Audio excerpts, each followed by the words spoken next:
Hi hello ನಮಸ್ಕಾರ ಸ್ನೇಹಿತರೆ.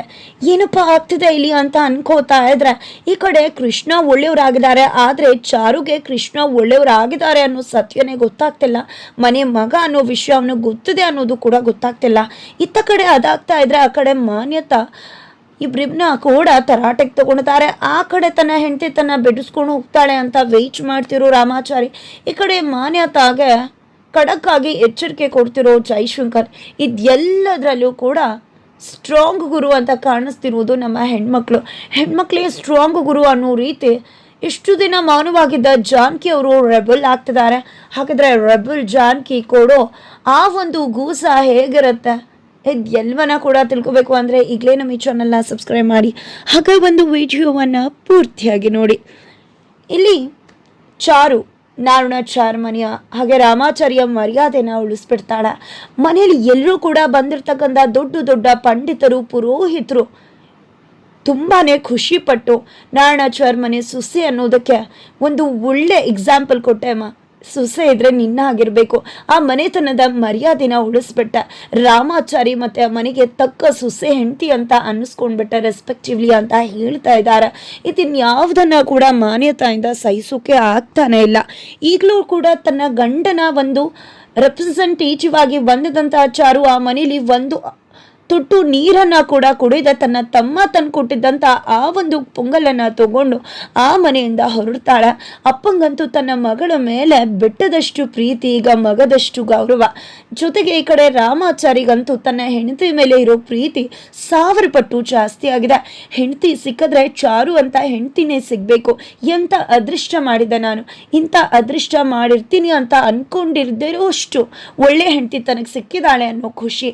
ಚಾರು ಕೂಡ ರಾಮಾಚಾರಿನ ಬಂದು ಭೇಟಿ ಮಾಡ್ತಾಳೆ, ರಾಮಾಚಾರಿ ಜೊತೆ ಮಾತಾಡ್ತಾಳೆ, ತನ್ನ ತಮ್ಮ ಪ್ರೀತಿಯಿಂದ ಮಾಡಿರೋ ಪೊಂಗಲನ್ನು ಕೊಡ್ತಾಳೆ, ತಾನು ಕೂಡ ತನ್ನ ಗಂಡನಿಂದ ತುತ್ತನ್ನ ಕೂಡ ತಿನ್ನಿಸ್ಕೊತಾಳೆ. ಇದರ ನಡುವೆ ಈ ಕಡೆ ರಾಮಾಚಾರಿನ ಬಿಡುಗಡೆ ಮಾಡ್ಕೊಂಡು ಹೋಗೋದಾಗಿ ಕೂಡ ತಿಳಿಸ್ತಾಳೆ. ಯಾರೋ ನನ್ನ ಗಂಡನ ಅಡ್ಡದಾರಿ ಇಟ್ಕೊಂಡು ಕರ್ಕೊಂಡು ಬಂದು ಈ ಜೈಲಲ್ಲಿ ಹಾಕಿದ್ರು, ಅವ್ರಿಗೆ ಸರಿಯಾಗಿ ಬುದ್ಧಿ ಕಲಿಸಿ ಅವರು ಈ ಜಾಗಕ್ಕೆ ಬರೋ ಹಾಗೆ ಮಾಡ್ತೀನಿ. ನನ್ನ ಗಂಡನಿಗೆ ಇಷ್ಟು ಕಷ್ಟ ಕೊಟ್ಟವ್ರಿಗೆ ಯಾವುದೇ ಕಾರಣಕ್ಕೂ ಸುಮ್ಮನಿರೋದಕ್ಕೆ ಬಿಡುವುದಿಲ್ಲ. ಆದರೆ ಕೃಷ್ಣನಿಗೆ ತೊಂದರೆ ಆಗದಿರೋ ಹಾಗೆ ಇದನ್ನು ಮಾಡ್ತೀನಿ ಅಂತ ತನ್ನ ಅತ್ತಿಗೆ ಸ್ಥಾನನ ಕೂಡ ಬಿಟ್ಕೊಡ್ತಾ ಇಲ್ಲ ಚಾರು.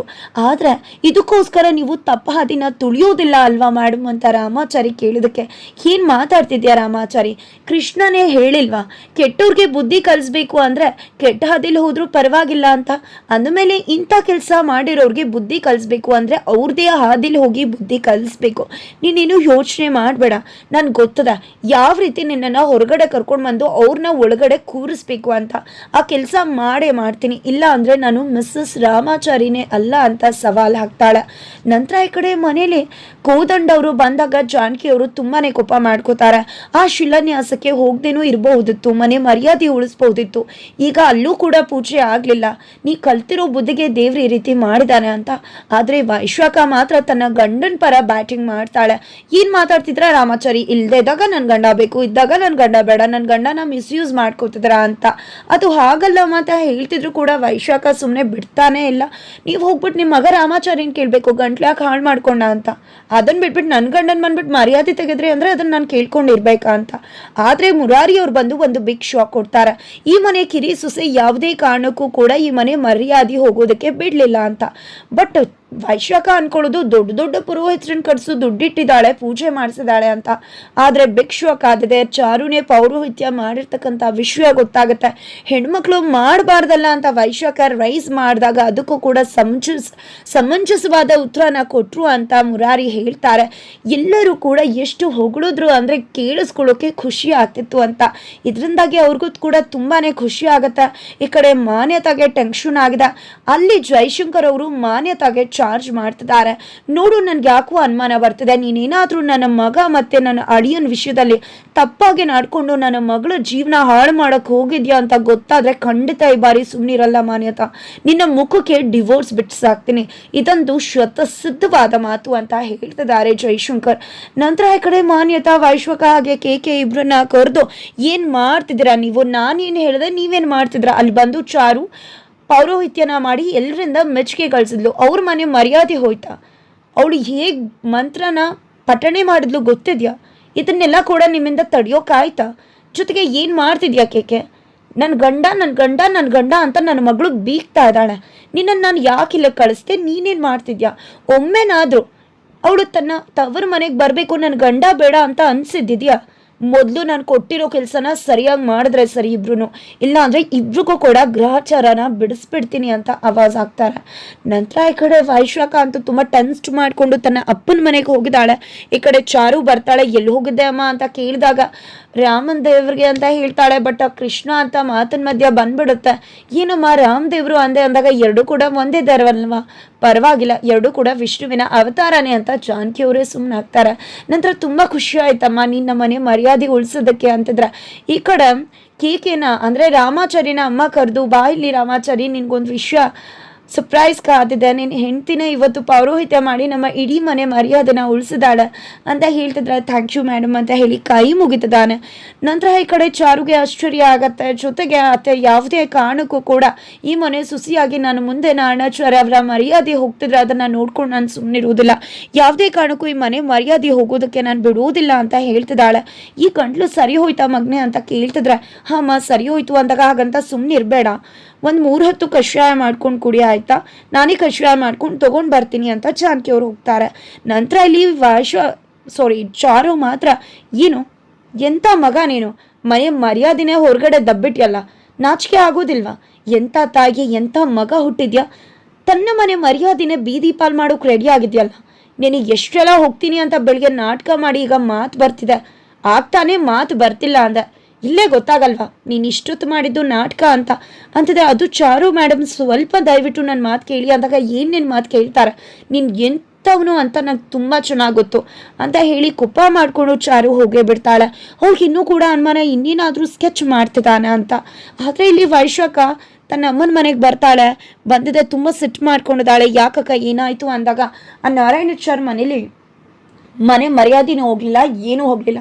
ಆ ಚಾರು ಇದ್ದಾಳಲ್ವ, ಪೌರೋಹಿತ್ಯ ಮಾಡಿ ಎಲ್ಲರೂ ಕೂಡ ಹೊಗಳಿಸ್ಕೊಂಡಿದ್ದಾಳೆ ಎಲ್ಲರ ಕೈಯಿಂದ. ಎಂಥ ಸೊಸೆ ಅಂತ ಹೊಗಳಿ ಹೊನ್ನ ಶಿವಳು ಕೇಳಿಸಿದ್ದಾರೆ.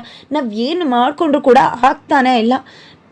ಅವಳು ಬಂದಾಗಿಂದ ಇದೇ ಆಗೋಯ್ತು. ನನ್ನ ಪ್ಲ್ಯಾನ್ನ ಇಂಪ್ಲಿಮೆಂಟೇ ಮಾಡೋಕ್ಕಾಗ್ತಿಲ್ಲ. ಜಸ್ಟ್ ಅವಳ ಜೊತೆ ಫೈಟ್ ಮಾಡೋದೇ ಆಗೋಗಿದೆ ಅಂದಾಗ, ನೋಡುವಕ್ಕ ಮೊದಲು ನಾನು ಚಾರಲ್ಲ, ಮೊದಲು ಚಾರುನ ಚಾರ್ಜ್ ಮಾಡಬೇಕು, ಅವಳನ್ನು ಮನೆಯಿಂದ ಆಚೆ ಕಳಿಸ್ಬೇಕು. ಇಷ್ಟು ದಿನ ನಾನು ಸುಮ್ಮನಿದೆ, ನೀನೇ ಕೆಲಸ ಮಾಡ್ತಿದ್ಯಾ ಅಂತ. ಆದರೆ ಇನ್ನು ಮುಂದೆ ನಾನು ಸುಮ್ಮನಿರೋಕ್ಕಾಗೋದಿಲ್ಲ. ನಾನೇ ಏನಾದರೂ ಮಾಡಿ ಆ ಚಾರುನ ಮನೆಯಿಂದ ಹೊರಗಡೆ ಹೋಗುವಾಗೆ ಮಾಡ್ತೀನಿ ಅಂತ ಹೇಳ್ತಿದ್ದಾನೆ. ನಂತರ ವೈಶಾಖ ಕೂಡ ಮನೆಗೆ ಬರ್ತಾಳೆ. ಈ ಕಡೆ ವೈಶಾಖ ಕೇಕೆ ಬಳಿ ಏನು ಅನ್ಕೊಂಡಿದ್ದ ನೀನು? ನಿನಗೆ ಅವಳನ್ನ ಮನೆ ಬಿಟ್ಟು ಆಚೆ ಕಳ್ಸೋಕೆ ಯಾವುದೇ ಪ್ಲ್ಯಾನ್ ಕೂಡ ಓಡ್ತಿಲ್ವಾ? ನೋಡು, ಈಗ ಅವಳು ಹೆಣ್ಮಗಳಾಗಿ ಪೌರೋಹಿತ್ಯ ಮಾಡ್ತಾಳೆ. ನೀನು ನನ್ನ ಪರ್ಮಿಷನ್ ಇಲ್ಲದೆ ಹೇಗೆ ಪೌರೋಹಿತ್ಯ ಮಾಡಿದೆ ಅಂತ ಪ್ರಶ್ನೆ ಮಾಡು. ಗಂಡನ ಪರ್ಮಿಷನ್ ಬೇಡವಾ ಅಂತ ಕೇಳು. ಅವಳೇನಾದ್ರು ಹೆಚ್ಚಿಗೆ ಮಾತಾಡಿದ್ರೆ ಕಪ್ಪಾಳಕ್ಕೆ ಬಾರಿಸು. ಆಗ ಅವಳು ಖಂಡಿತ ಮನೆ ಬಿಟ್ಟು ಆಚೆ ಹೋಗ್ತಾಳೆ ಅಂತ. ಆದರೆ ಕೇಕೆ ಇದು ಯಾವುದಕ್ಕೂ ಕೂಡ ಒಪ್ಕೊಳ್ಳೋದಿಲ್ಲ. ಬಿಕಾಸ್ ಅವನಿಗೆ ತುಂಬ ಚೆನ್ನಾಗಿ ಗೊತ್ತಿದೆ, ಇದು ನನ್ನ ಅತ್ತಿಗೆ, ನನ್ನ ಮನೆ, ಈಕೆ ನನ್ನ ಮನೇನ ಸರ್ವನಾಶ ಮಾಡೋಕೆ ಬಂದಿದ್ದಾಳೆ ಅಂತ.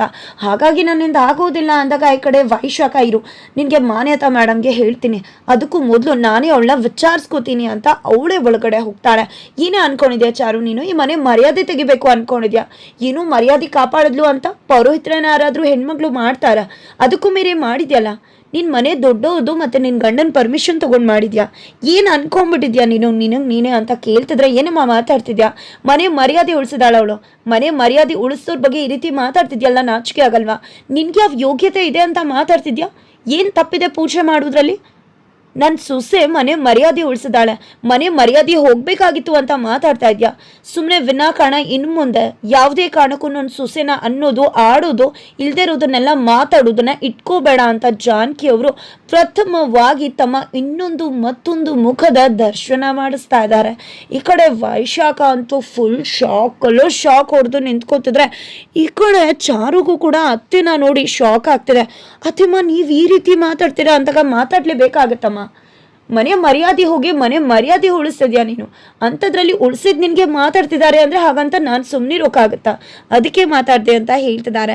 ಫೈನಲಿ ಜಗಳದಲ್ಲಿ ಜಾನಕಿ ಅವರ ಶೌರ್ಯದ ಮಾತುಗಳು ಆಚೆ ಬರುತ್ತೆ. ಅನ್ಯಾಯಕ್ಕೆ ವಿರುದ್ಧವಾಗಿ ನ್ಯಾಯದ ಪರ ನಿಂತ್ಕೋತಾರೆ ಜಾನಕಿ ಅವರು. ಜೊತೆಗೆ ಇಲ್ಲಿ ಚಾರು ತನ್ನ ಗಂಡನ ಇಲ್ಲಿಂದ ಬಿಡಿಸ್ಕೊಂಡು ಹೋಗೋದಕ್ಕೆ ಸಂಚು ಮಾಡಿರೋರಿಗೆ ಪ್ರತಿ ಸಂಚನ್ನ ರೂಪಿಸ್ತಿದ್ದಾಳೆ. ಹಾಗಿದ್ರೆ ಏನೆಲ್ಲ ಆಗಬಹುದು ತಿಳ್ಕೊಬೇಕು ಅಂದರೆ ಈಗಲೇ ನಮ್ಮ ಚಾನೆಲ್ನ ಸಬ್ಸ್ಕ್ರೈಬ್ ಮಾಡಿ, ಹಾಗೆ ಒಂದು ವಿಡಿಯೋವನ್ನು ಪೂರ್ತಿಯಾಗಿ ನೋಡಿ.